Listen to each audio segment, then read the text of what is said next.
Glory Mesa was a town that fed on whispers the way coyotes fed on bone marrow. By the time Cash and Holt rode in, the name Widow Cole was already ground down to something mean on every tongue. They said she locked her door against the sun. They said she wore black not for mourning but for spite. They said her husband's rope still hung above her stoop like a warning no man cared to read twice. Cashin wasn't the type to listen, not when the cards were hot and the whiskey warm.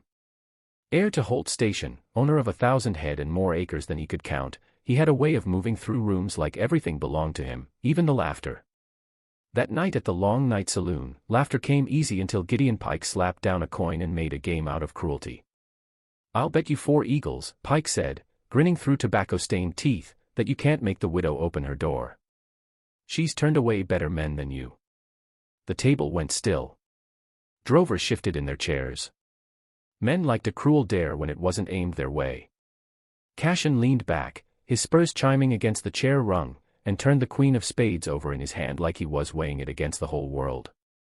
4 eagles for a door. Cashin drawled. "Sounds cheap." Pike's grin widened. "Not the door, Holt. The woman behind it." There it was, the meanness the town had been itching to spend. Mara Cole, widow, blamed for her husband's drunken fall, blamed for debts she never made, blamed for being alive when he wasn't. Wrongly shamed, wrongly dishonored, but in Glory Mesa, wrong had a way of becoming gospel. Cashin could have laughed it off, could have bought another round and let the dare fall flat. Instead, he pushed his hat brim down, laid his cards on the table, and said, "Keep your coins warm. I'll fetch your answer." He left the saloon to a chorus of chuckles that sounded too much like knives. The night was a skillet, heat rising from the earth itself. Dust climbed his boots as he walked the hill out of town, past the church frame standing like bones, past the mercantile with its shuttered windows, past children who stared and then looked away quick, like catching his eye might bring trouble home. At the widow's shack, the paint was gone from the door, the windows clouded with dust. Above the stoop, the rope hung, the same rope her husband had used to lead horses, the same rope folks now said should have led her out of town. 2 knots near the end, stiffened by sun, waiting. Cashin touched it without thinking. The fibers were frayed but strong, like something that had weathered shame and refused to break. He knocked once, sharp, his knuckles ringing against wood. From inside came a voice, quiet and steady as the desert night, "Don't need your pity." Cashin tilted his hat back. "Didn't bring any," he lied. The door creaked. And when it opened, Mara Cole stood there, tall, barefooted, her calico sleeve torn near the cuff, her throat marked by a faded blue ribbon tied neat as defiance. She looked him dead in the eyes, unflinching. "What is it you came to win, Mr. Holt?" she asked. And for the first time all night, Cashin Holt found he had no easy answer. The door stood between them like a dare. Behind Cashin, the desert hummed with cicadas, the whole mesa waiting to hear if the richest men in 3 counties could coax open what every drifter, drover, and deputy had failed to touch. Mara Cole didn't blink. She filled the doorway without needing height or weight, her presence made sharp by survival. Her eyes, dark as mesquite coals, did not wander. They held him. She wasn't ashamed of her bare feet, nor of the sleeve torn near her wrist. Shame belonged to the town, not to her, but the town had a way of pushing its burdens onto weaker backs. "You want in," she said flatly. "They all do. Men with bets, men with bottles, men with kindness that sours before dawn. Which kind are you, Mr. Holt?" Cashin tilted his hat back, buying time with the gesture. He had rehearsed a dozen smooth replies on the walk uphill, and every one of them dried up against the weight of her gaze. "None of those kinds," he said at last. "Then go home." She moved as if to shut the door, but something, call it mercy, call it mischief, stilled her hand. Cashin's eyes flicked upward to the rope nailed across the stoop. Sun-bleached, 2 knots stiffened, it hung like a relic. He touched it once more, slow and deliberate. Why keep this, if it only feeds their talk? Her throat worked, a swallow that hurt to watch. She pinched the ribbon tied at her collarbone, blue faded to storm gray. "Because I decide what stays. And I decide what it means." The answer was sharp as glass, yet beneath it Cashin heard a note of weariness, a woman forced to explain too often. He tipped his hat off entirely, scalp burning under the sky. "Then let me sit a while." On your step, if nowhere else. You don't have to speak to me. Just, let me hold off their cruelty for one afternoon. Let Pike and his jackals call me fool instead of you. A silence stretched, thick as the heat between rocks. Mara's jaw worked, like she was biting down on old iron. Then, without ceremony, she set a basin on the threshold and poured water from a dented kettle. Wash your hands, Holt. If you mean no harm, come and clean. Cashin crouched. The water shocked cool against his knuckles, dust clouding like smoke under the surface. He dried them on a flour sack rag, wheat print ghost still showing through. Only then did she step aside, granting him the width of the doorway. Inside, the air smelled of lye soap and lilac sprigs hung to dry. A table stood scrubbed white, a single cup placed neat where the sunbeam fell. In one corner, a pair of small boots lay scuffed thin, child's boots, though no child's laughter filled the room. Cashin looked away quick, ashamed for having noticed. You get one chair, Mara said. Words cost extra. Touch costs dear. If any of this sounds wrong, walk back down the hill and tell them my lock beat you. He sat, not trusting his tongue. The chair creaked honest under his weight. He set his hat on his knee and met her eyes square. Good, Mara said, lifting her needle and mending where sorrow had interrupted her last. We'll see if you last an hour. He lasted 3. The next day, the saloon was still buzzing. Pike spread his story like seed across dry soil. Cashin Holt had gone up the widow's hill, gone inside, and hadn't come out for hours. Some men laughed sharp, others muttered envy, but all agreed it wasn't about her anymore, it was about the game. Glory Mesa loved its games cruel. Cashin ignored them. He rode his roan up the hill again, hands already clean. Mara Cole was waiting with her mending in her lap. The blue-gray ribbon hung loose around her neck this time, untied, as if she'd stopped pretending it held any luck. She looked at him, no smile, no surprise, only the patience of a woman who had already endured worse than any man could bring. You came back, she said. He set his hat aside, sat in the same chair. I told you I would. Her eyes flicked to the window where the rope cast its shadow across the stoop. Men tell plenty. The hours stretched the way they had before. She sewed, he sat. Sometimes he asked simple things, how long she'd lived on the hill, what crops still grew in the stubborn soil, and she answered in few words, stripped of softness. Other times, they shared silence, the kind that pressed but did not choke. When the sun slid west, Cashin rose. He left another coin on the table, smaller this time, almost ashamed of the gesture. Mara did not touch it until he'd gone. By the third visit, the town grew restless. Pike followed him partway up the hill, boots kicking dust. You making her your charity, Holt? Or your whore? His grin was wide but his eyes were small. Cashin didn't look at him. Neither, he said, voice flat as the plain. Then what? Pike pressed. Cashin stopped, turned just enough for Pike to see the edge of his jaw. That's between me and her. The words carried farther than he intended. 2 children playing marbles in the dust herd. A woman hanging laundry herd. By nightfall, the town had already decided it was scandal. Inside the cabin, Mara mended the same calico dress, and Cashin noticed her hands trembled once before the needle steadied again. They'll talk worse now, she said. They already talk, he replied. Her laugh was bitter but low. You don't know what it is to live in their mouths, Holt.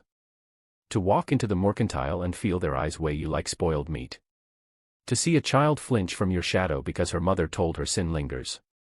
Cashin didn't answer at once. He looked at the rope nailed above her door, then at the ribbon lying like a storm cloud against her skin. Then let me be the wall, he said finally. Let me take the weight, just for once. For the first time, she faltered. Her gaze slipped from his face to his hands, big, calloused, scrubbed clean every time he came. Not reaching. Not demanding. Just waiting. The silence held them, sharper than any words. Outside, the town sharpened its teeth. Inside, for a breath, Mara Cole allowed herself to feel less alone. The days rolled like wagon wheels, each one marked by Cashin climbing the hill, basin water on his hands, and Mara's needle flashing in the late light. It became its own quiet ritual, wordless most times, fragile in its simplicity. But Glory Mesa had no patience for rituals it didn't own. By the week's end, Pike's taunts had grown teeth. He gathered men outside the long night, dropping coins into a hat like offerings to mockery. "How long before the widow sells her shame to Holt?" he crowed. Laughter followed him, hungry, mean. Cashin didn't rise to it, but the weight carried. At the mercantile, women turned their shoulders when Mara entered. The shopkeeper pretended not to hear her order. A boy knocked over a jar of beans at her feet and whispered a word she'd heard too many times before. She bent to gather the spill, but her hands shook. Cashin stepped in, paid double, and carried the sack out himself. Eyes followed them through the street, the widow walking with the rich rancher as if scandal were stitched between them. Mara's face did not flinch, but when they reached her cabin, she sat at the table and pressed her palms flat to the wood like it was the only solid ground left. "You shouldn't have done that," she whispered. "What?" "Paid for beans. Stood beside me. The town will make it worse." He leaned against the doorframe, watching the rope sway in the wind. "Let them. If cruelty's all they've got, they'll spend it thin sooner or later." She lifted her eyes then, sharp as flint. "That's a rich man's talk. You get to ride home to Holt Station. I'm the one who wakes with their words crawling under my door." Cashin didn't argue. He saw the small boots by the stove again, saw the ribbon on her throat gone loose. "Then tell me," he said gently. "Tell me what keeps you here when you could leave." Her laugh was short, bitter. "Leave for where? Another town that spits the same." "No. I stay because this is the land I buried him in. Because running means they win. Because sometimes the only defiance left is to live in the open wound." The words landed heavy, like nails hammered deep. That night, the trap sprung tighter. Pike and two others came after dark, leaning against her fence, drunk and loud. "Come down, widow," Pike hollered. "Show us what Holt's buying." Cashin was there before Mara could answer, stepping out of the cabin's shadow. His revolver stayed in its holster, but his voice cut like wire. "Go home, Pike. Before you trip over your own cowardice."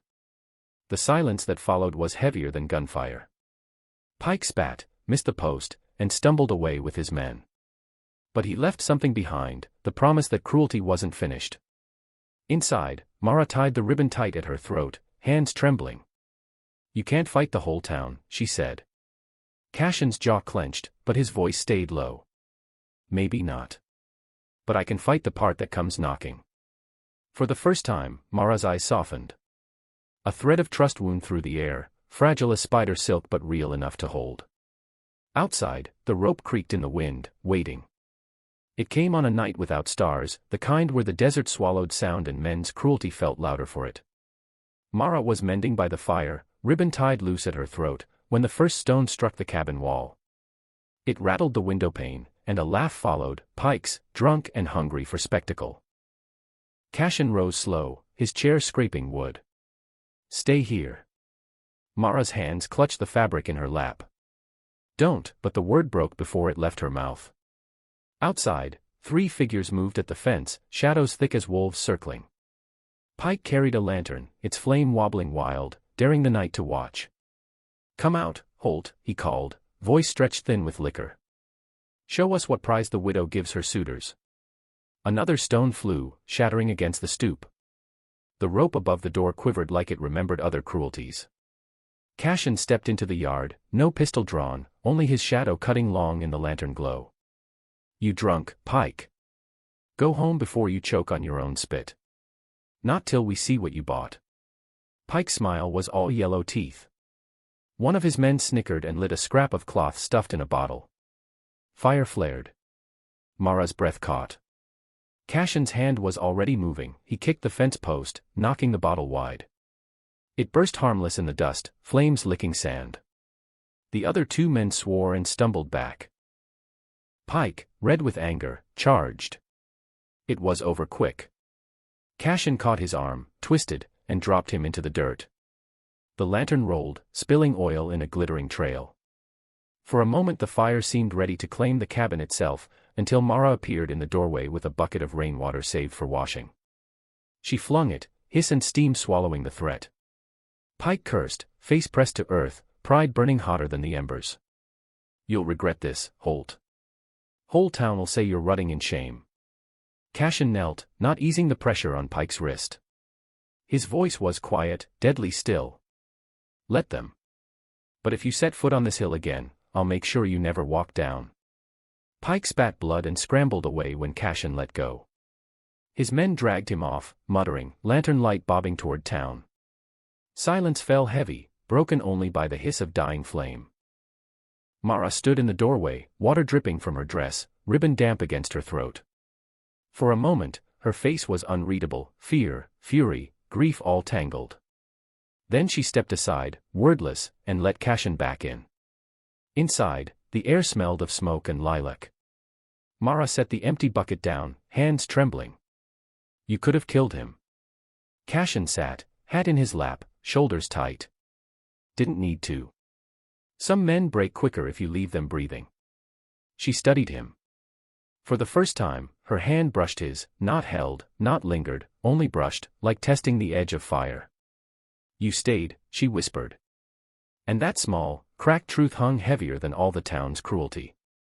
The days after the firelit night carried a strange hush. The town whispered louder, but on the hilltop cabin, there was a quiet unlike any Cashin had known. A quiet not of emptiness, but of breath held, waiting. Mara moved through her hours as she always had, mending, scrubbing, tending the small patch of sage that clung stubborn to dry earth. But Cashin noticed the changes, the way her shoulders carried less weight when he sat across from her, the way her hands steadied quicker when the needle trembled. One evening, as the sun sank red behind the ridge, Mara pulled the rope down from above her door. Cashin watched in silence. She coiled it carefully, every frayed twist winding slow through her fingers. This rope was his, she said at last, voice low. They turned it into my shame. Every man that passed this stoop saw it not as rope but as a curse hung for me. I left it because I thought if I bore it plain, it might break their teeth. But it never broke anything except my sleep. She held the rope out. Take it. Burn it. You've already burned worse. Cashin didn't move. It isn't mine to burn. Her eyes flicked to his, fierce. I'm giving it. He took it, heavy and rough, and carried it out into the dusk. He built a fire pit from stones, set the rope inside, and struck a match. The flame licked hesitant, then roared, devouring fibers sun had already half claimed. Smoke rose, carrying years of cruelty with it. Mara stood beside him, ribbon at her throat trembling in the heat's draft. When it was done, only ash remained. Mara knelt and pressed her palm into it, leaving a print dark and ghostly. It belongs to the dirt now, she whispered. Not to them. Cashin crouched beside her, his hand brushing the edge of her palm. Not a clasp. Not a claim. Just enough to let her feel the steadiness in him. And the ribbon, he asked gently. Her fingers went to the knot at her throat. She untied it and laid it across the ashes. For a moment it lay there limp, the storm color of sorrow. Then, slowly, she lifted it again, brushing it clean. This one I keep, she said. It doesn't belong to them. It's mine. And I'll decide what it means. Cashin's throat tightened. And what does it mean? Mara's eyes glistened in the firelight. That I'm still here. That shame doesn't get the last word. That, she faltered, voice breaking. That maybe I'm not alone. Cashin's hand rose, hesitated in the space between them, then lowered gently to cover hers. Their fingers did not entwine, but the weight was enough. A vow, quiet as ash drifting skyward. Behind them, the town's lights flickered in the valley. Ahead of them, the desert stretched wide, endless, but for the first time Mara didn't look at it as exile. She looked at it as horizon. The town never said the words aloud, but they noticed when Cashin kept climbing the hill each day. They noticed when Mara Cole began walking into the mercantile again without bowing her head, Cashin at her side like a wall against their stairs. They noticed when a child, brave or foolish, tugged at Mara's skirt and whispered, "Ma'am, you dropped this," handing her a spool of thread, and Mara smiled, the first anyone in Glory Mesa had seen in years. It spread through the town like wildfire, not scandal, not shame, but something harder to kill, witness. One Sunday,